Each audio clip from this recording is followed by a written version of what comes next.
Hello there, welcome to 7Edition. I'm Shafika Razali and these are your headlines. Complaints committee to be set up to monitor 20 enforcement agencies.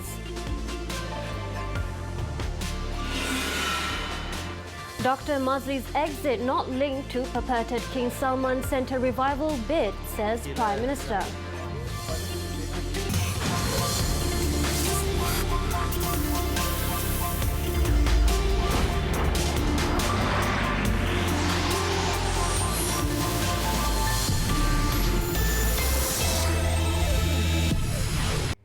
Meanwhile, the US-Iran conflict has pushed gold prices to 7-year high as it drove demand for safe haven assets. Adding to the tensions, Iran said it will no longer abide by any of the restrictions imposed by the 2015 nuclear deal. Oil prices also jumped more than 2%, pushing Brent above $70 a barrel for the first time since September. Both gold and oil prices are expected to retreat later on Tuesday. According to AFP, the conflict also led to the stock market plunging following Soleimani's assassination.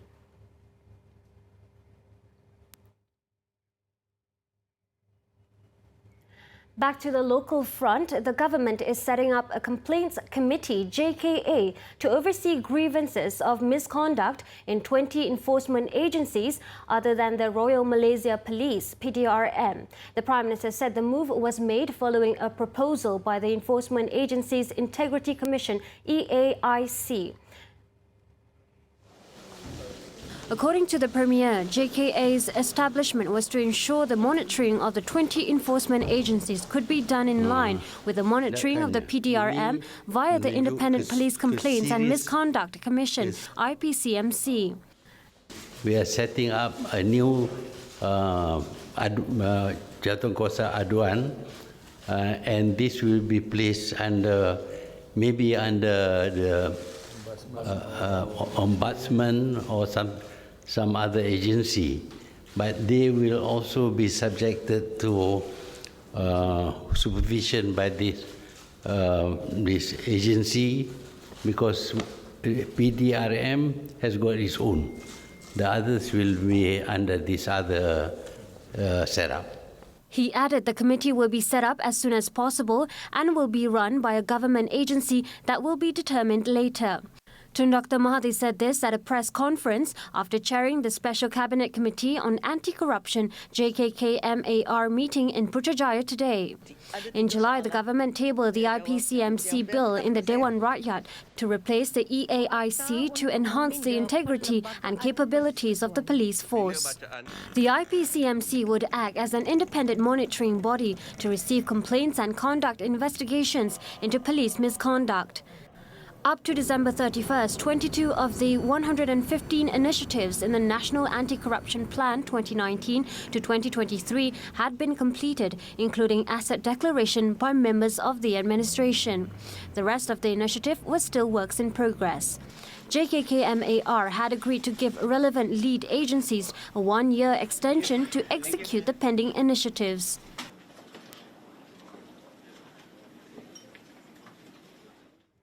The Prime Minister also clarified that Dr. Mazli Malik did not resign as Education Minister because of mistakes. Tun Dr. Mahathir denied allegations that Dr. Mazli's resignation was due to his attempt to reopen the King Salman Centre. It was instead due to many other factors. I think the letter I wrote to him has been made public by some irresponsible people. And as you can see, there are many reasons. I'm not saying that he does everything wrong. There are some of the things that he does which is right, but because of these other reasons, I felt that it is necessary for him to resign, and he agreed, and so he resigned. The Malaysian Insight had earlier reported that a 17-paragraph letter dated December 27th from the Premier to Dr. Mazli noted that the former Education Minister had failed to listen to advice and had on several occasions gone against cabinet decisions. Free Malaysia Today also reported that an attempt to reopen the King Salman Centre, which the Pakatan Harapan government had shut down, had been cited as the tipping point of Dr. Mazli's resignation. As for the appointment of the new Education Minister, the Premier said he will make the decision himself as it is his prerogative. The Simpang Renggam MP announced that he would give up his post last Thursday, with his resignation taking effect the next day.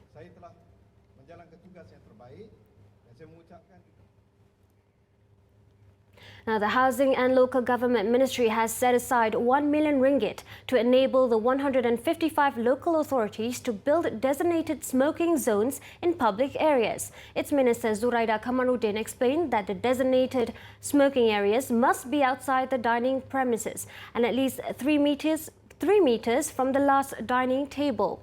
Besides that, no food or beverages shall be provided, sold or served in the smoking area in compliance with the Health Ministry's regulations. It is also the eateries owner's responsibility to keep the area clean by providing a garbage bin to dispose of cigarette butts.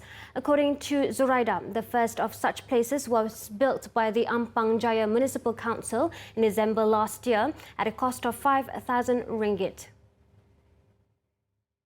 We have just launched one model which is in Ampang, Ampang Santai, Ampang Santai, Sinaru Ampang Santai. So which we have almost two booths of kawasan Morocco with the sitting area and with the shelter and with the smoking butts. What they call it? Ashtray? There's too big ashtray. Pot, I would say is pot because besar kan. So that is done and KPKT will PBTs are encouraged to submit their permohonan application to KPKT under Dato' Ehsan for budget to build this kawasan Morocco in their PBT. That is in the public area. She added that this was to satisfy smokers and show that the government was concerned with their plight following the enforcement of the smoking ban on January 1st.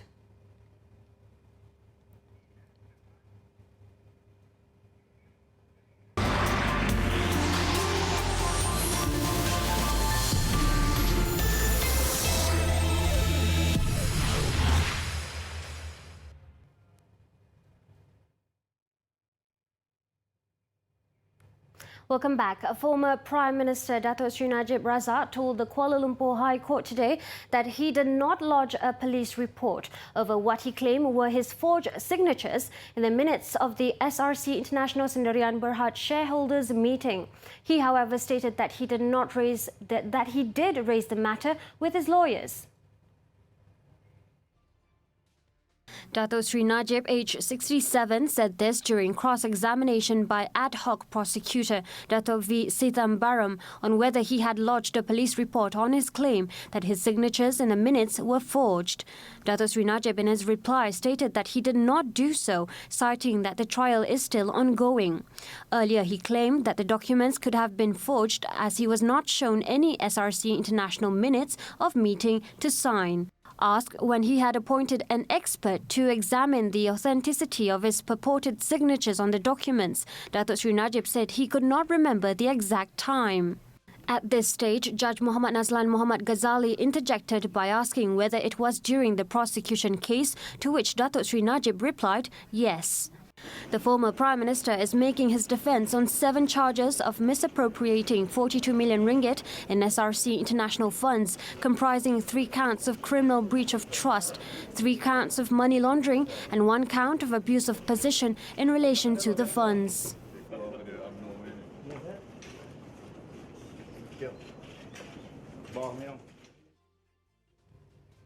Elsewhere, 2 unemployed men were charged today with the attempted murder of a policeman. Muhammad Shamsul Abu Hassan, aged 46, and Saruddin Rahman, 54, however, pleaded not guilty before Magistrate Muhammad Izwan Muhammad Noor. Under the penal code, the pair are now facing a prison term of up to 10 years and a fine if found guilty. Muhammad Shamsul and Sarudin, both unrepresented, were allowed bail of 3,000 ringgit with one shorty each and were ordered to report themselves at the nearest police station. The court set February 11th for mention. The incident on December 24th saw the two men ramming into Lance Corporal Muhammad Hazwal Muhammad Zamri with their Proton Saga at an intersection in Taman Rambai Utama.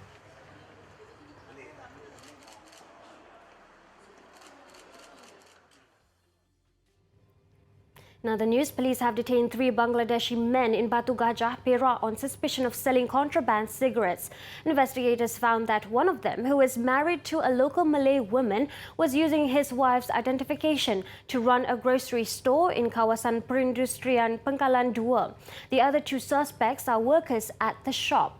Last night, the police raided the store as well as the suspect's house, where they found 1,160 cartons of contraband cigarettes of various brands with unpaid sales and customs taxes amounting to over 150,000 ringgit. Investigations revealed that the smuggled cigarettes was being sold to foreign workers around Batu Gajah and Pusing in Perak. The group is believed to have been active for the past 3 to 4 years. An investigation under the Customs Act 1967 is now underway, with the suspects facing a jail sentence of up to 5 years, a minimum fine of 100,000 ringgit, or both if found guilty.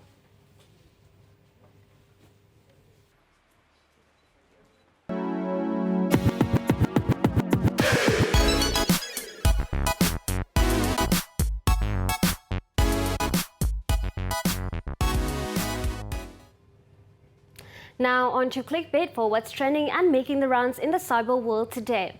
A hilarious video has gone viral showing the moment of a man who had a little too much momentum, nearly bringing down the ceiling of a bowling alley. The footage gained nearly 440,000 views in just 2 days, and it's not surprising when it's not just a regular bowling fail, but one that involves a hole in the ceiling. Take a look.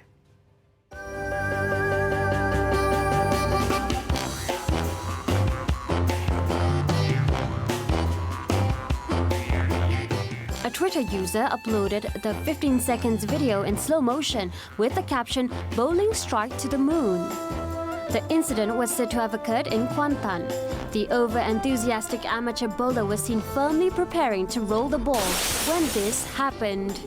In a failed attempt at a strike, the guilty party took an alarmingly wide swing before releasing the ball upwards, complete with a leap. The ball, unsurprisingly turned projectile, soared towards the ceiling and smashed through several ceiling panels. Just like a domino effect, the man then slipped and fell on his back. Lucky enough, the ball did not fall to gravity, or worse, fall on him. The video had also gathered more than 30,000 retweets. Some netizens also took the chance to share their own epic fail of bowling moments. Well, let's face it, bowling isn't everyone's forte.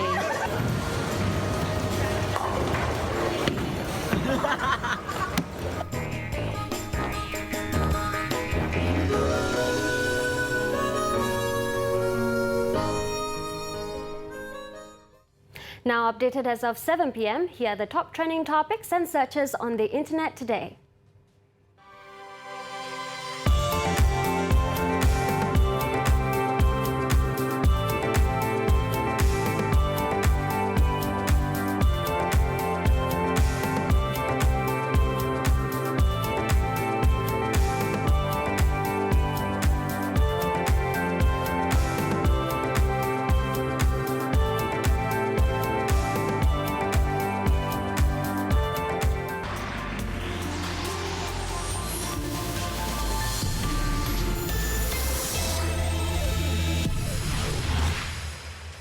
Thanks for staying with us.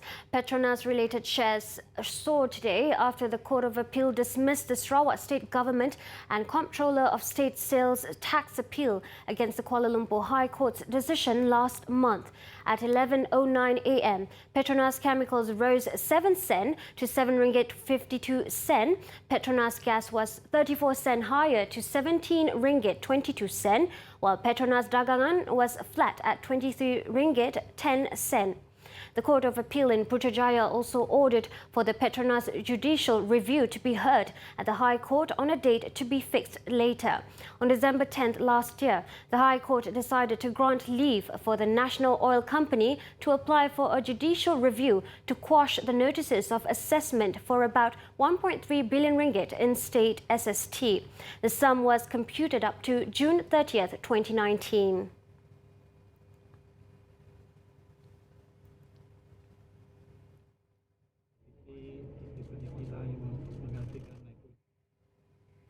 Bursa Malaysia ended higher today despite volatile trading throughout the day, backed by the strong performance of telecommunications and finance heavyweights. At the closing bell, the benchmark FBM KLCI gained 13.28 points to finish at 1,611.04 compared with yesterday's close of 1,597.76. On to stocks to watch. The banking environment is expected to remain stable but still challenging in 2020. CIMB's digital spending should start to bear fruit and pave the way for improved return on equities from 2021 onwards, while an improved lending environment should sustain CIMB's Niaga's operational performance. Next, LBS Bina Group Berhad unveiled yesterday their sales target of 1.6 billion ringgit, higher than the 1.5 billion set last year. While operating conditions remain sluggish, management believes the numbers are achievable due to lower interest rate environment and right product mix supporting demand. 2.32 billion ringgit worth of projects will be launched this year in the Klang Valley, Johor, Pahang and Perak.